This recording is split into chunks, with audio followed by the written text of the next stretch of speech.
The Janjanbureh Bicentenary Commemoration Festival kicks off on Friday, featuring a symposium on slavery, freedom, return, reparation, the career, and tourism.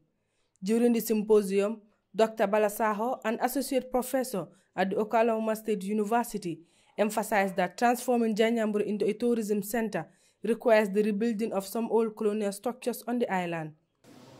Can we also rebuild the small fort, cannons, and the British flag that was called Fort Campbell, that was constructed at the shortest crossing point of the island? I think that must be towards Tabanani.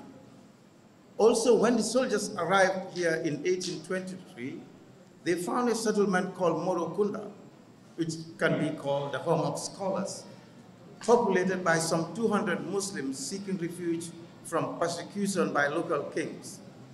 Why can't we develop these ruins and turn them into museums and guest houses?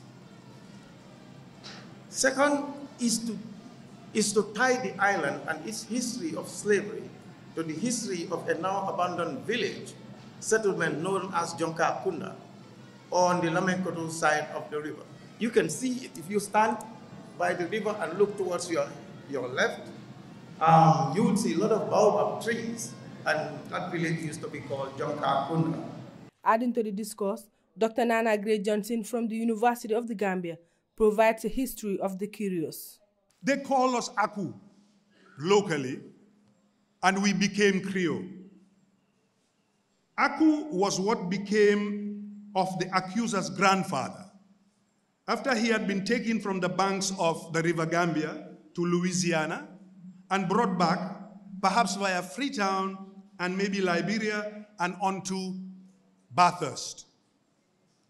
That was how, for example, Pane became McDonald, Jallo became Mason, Jara became Owens, Jau became Roberts, Sambu became Foster, and Mane became Williams. Dr. Asansar, an associate professor at the University of Ohio, notes that since the early 19th century, Janjanbureh was intricately woven into an extensive empire. By the 17th and the early 18th centuries, the area around Georgetown was a highly cosmopolitan place because of its connection to long-distance trade. The Upper Gambia was by this time incorporated into the European-dominated trading system or the commercial system, and later, their early British colonization efforts. The place attracted Moroccans, Syrians, Lebanese, Europeans, and a diverse group of African peoples coming from far and near, some as far as Guinea-Bissau and elsewhere.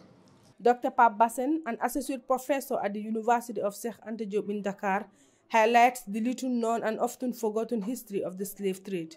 Reparation happened during slavery, and reparation was used, let's say, when a slave owner lost his slaves in France policy. In the 18th century, when a slave owner or when there are runaways, the slave owner can ask, because he is paying taxes, he can ask the state to pay him, to reimburse because he has lost a slave, to repair the fact that he has lost a slave. So reparation started like this.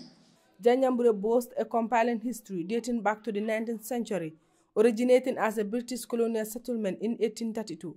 The town played a vital role in suppressing the transatlantic slave trade, capturing and detaining slaves before their journey to the Americas, thus holding profound historical significance in the narrative of slavery and the African diaspora.